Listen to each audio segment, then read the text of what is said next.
What's going on, Philadelphia? Good morning, good afternoon, and good evening. I promise I'm not here to bury the lead. Let's get right into it. This is the report part on good, full authority that Dallas Goedert and his services are being inquired about by two AFC teams this week. And trust me, it is Rumorville week all over the place because this is where the business happens. The combine is starting today.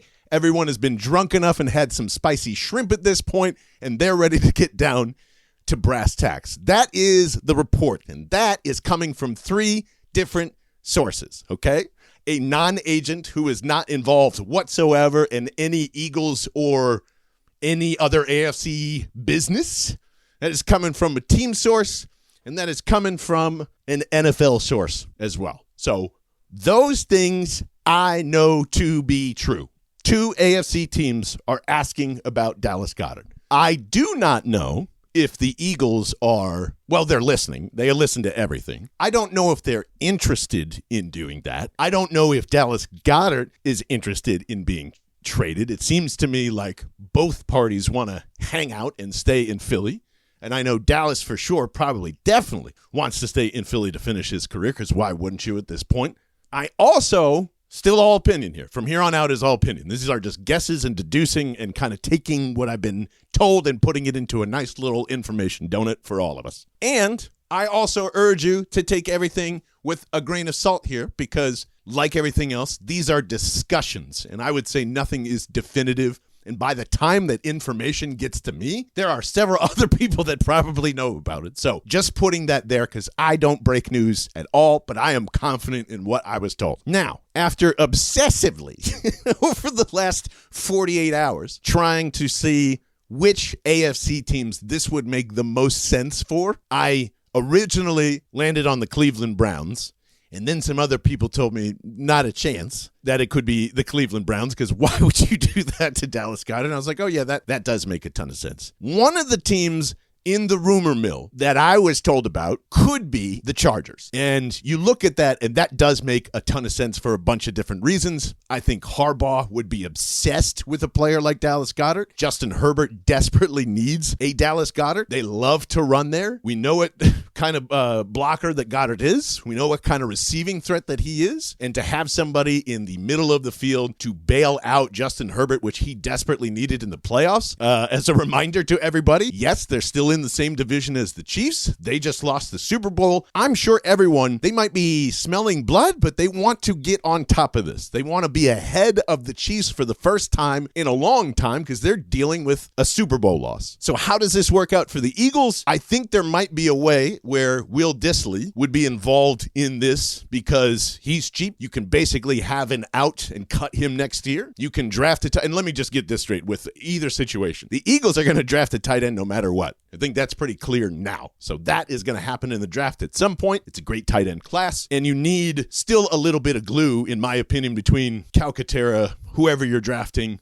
and Will Dissly kind of fits that profile. I'm pretty sure that how he could maneuver his cap number coming into the year, it's $4.3 million. And I think there's ways to kind of eat each other's salary there. I don't really know how that would help the Eagles in the current standings. But man, if the Chargers are offering a third and a second and to go get Dallas Goedert to finish his career in Los Angeles, yeah, I think that's a case where Howie Roseman could smell blood because they're a little bit desperate. But man, let me tell you about the AFC team I really think it is because they are also in the AFC West. And as much as I look at the Chargers roster and go, man, Dallas Goedert would help Justin Herbert and the Chargers so much, the Broncos, the Denver Broncos, who probably tricked everybody with Bo Nix, including me, are also looking at the Chiefs. Do you know who their tight end one is? Adam Troutman. Troutman. If you're wondering who that is, I don't know who he is either. He was drafted in 2020 by the Saints. He got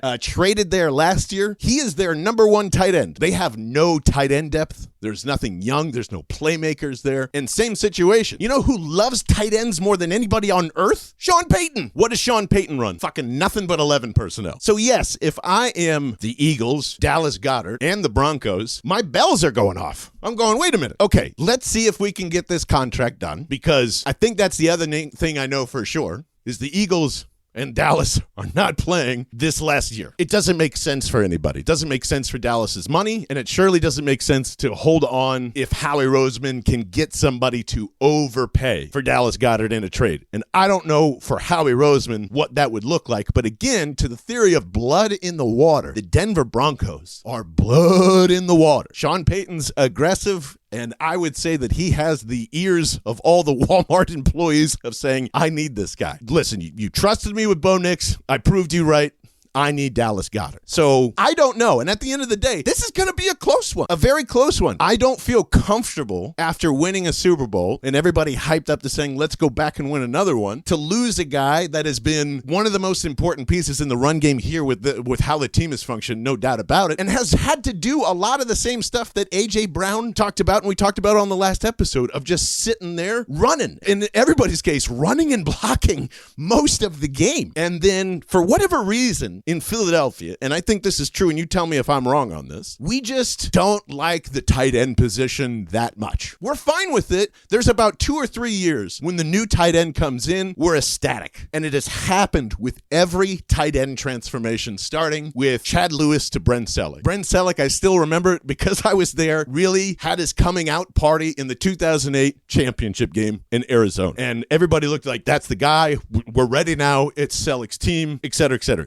Then down the line, 2013, Ertz gets drafted. Couple of years in, it's just like, why is Selleck out there? Ertz is the guy we drafted. He catches better footballs. Then it gets to 2016. Ertz doesn't make a block in Cincinnati. Jimmy Kemsky calls him out, and you would have thought it was World War III because until he won the Super Bowl, we all fucking hated Zach Ertz and always groaned when he got the ball. Oh, no yak Zach. Because after they win the Super Bowl, here comes Dallas Goedert. And for years, all you heard was, thank God Dallas Goedert's here because he's an all-around tight end. He's an all-around tight end. He should be taken over for Ertz. And by the way, I don't think Ertz appreciated any of that by his attitude from how he left to all the weird stuff that was happening with the Commanders this year and Nick Sirianni and whatever. You can take away whatever you want from that. But we're at that point again. Eagles won a Super Bowl. We are tired of this tight end. We need a new, fresh toy. And everyone's argument to me about not extending Dallas or not wanting to hold on to him is just, well, he's injury prone. How often? Dude,